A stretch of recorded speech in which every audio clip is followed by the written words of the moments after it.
Hey there, everybody.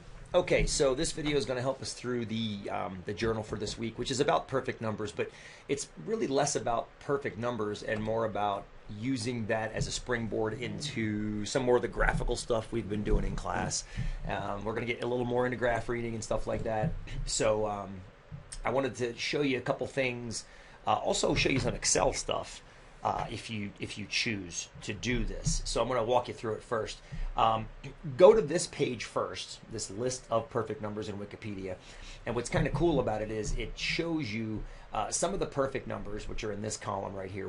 You probably saw in last week's journal. Well, 6 was part of last week's journal. And then 28 and 496, I bet you were also ones that you saw. These next few are huge. Well, not huge, but they get huge pretty quickly. And I really just wanted to kind of show you, I wanted to take a look at two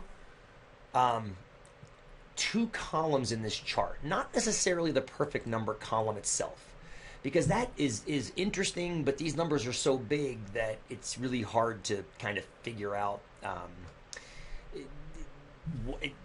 They're hard to comprehend. I also want you to ignore this column over here, P. It's called a Mersenne prime, and I don't want you to worry about that column either. What I want to look at, what I'm interested in, is looking at the number, the rank of the number that's found. Like the first perfect number is 6. The second perfect number is 28. The third perfect number, the fourth perfect number. I want to compare the ranks with when they were discovered.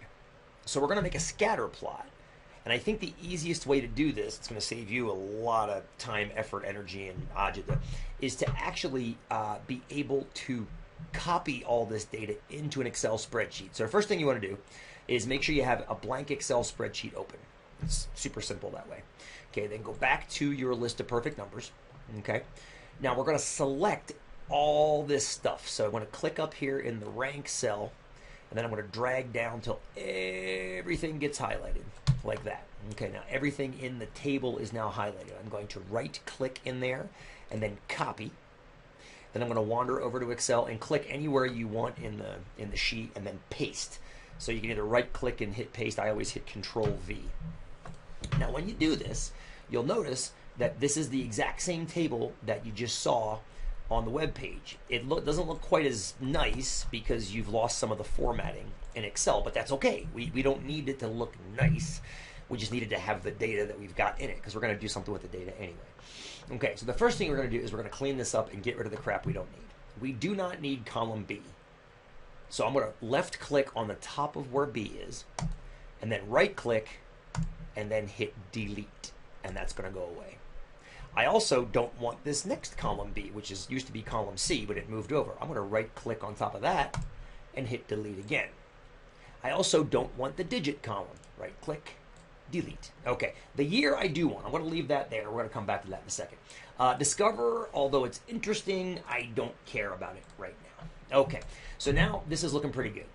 We've got 51 perfect number ranks, and we've got a bunch of years they were discovered in. The only trick is these first 4 descriptions are not a year. It says 4th century BC. Okay. Now what we're going to do is we're just going to make up a year for that. I'm going to call it negative 400 for all of these. So I'm just going to type, I'm going to click into the cell and simply type negative 400. Okay, negative 400. Okay. Now you might notice this is not super important, but the last one has a hyperlink. If that ever happens to you when you're copying stuff into an Excel spreadsheet, you can leave it like that. There's no problem with that. But you can also right click on it and then go to remove hyperlink, and then it turns it into normal text. Okay, so the first perfect number was discovered in the year negative 400, give or take. Nobody really knows. Second, negative 400. Third, and so forth and so on and so forth. The fifth one was discovered in 1456. The sixth one in 1588, and so forth and so on. Now, what's really interesting about these numbers, and we'll get back to this in a second, is how they kind of bop around right here, but we'll do that in a second.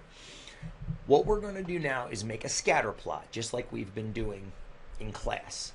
But I'm not sure if we've done it in Excel yet together. I think we have. Actually, we have. We did it last week. So what we're going to do is we're going to select all this data.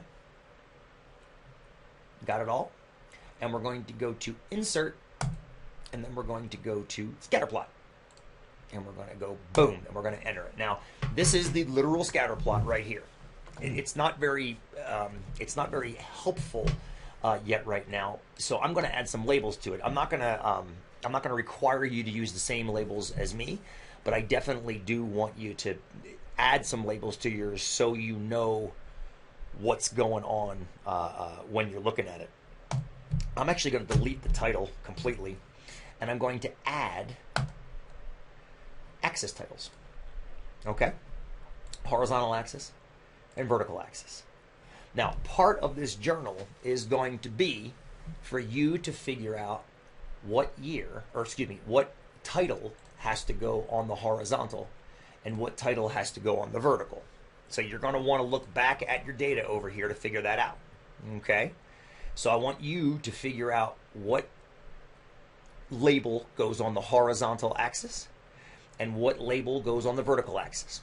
When you do, I'm going to show you how to fix this. Just click on them and then start typing. So you're going to do the horizontal label and then just click out, and there it is. And then here you'll do the vertical label. Now, obviously, you're not going to do that. You're going to actually type what those things are with context. Okay, so do that. And then the first thing you're going to submit is you're going to submit this graph. Now, when you do that, this is fantastic. You can actually just submit this entire spreadsheet.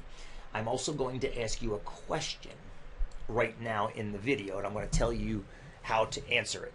Okay?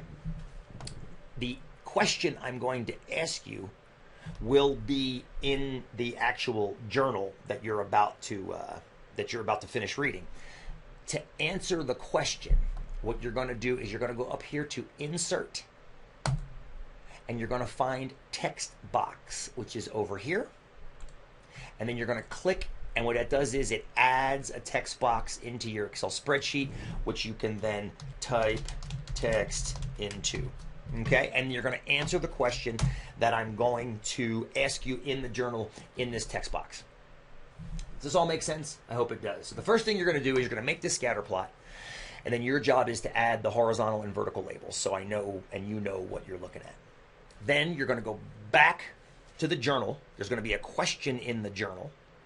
And then you're going to answer that question in the text box that you add into your Excel spreadsheet. You can type as much as you want. And you can always drag the box to make it bigger or narrower or whatever. Okay, when you're done, save the spreadsheet and upload the spreadsheet into the journal as your submission to the journal. Alrighty, hope that made sense. If not, you can always ask me questions via email. See you in class.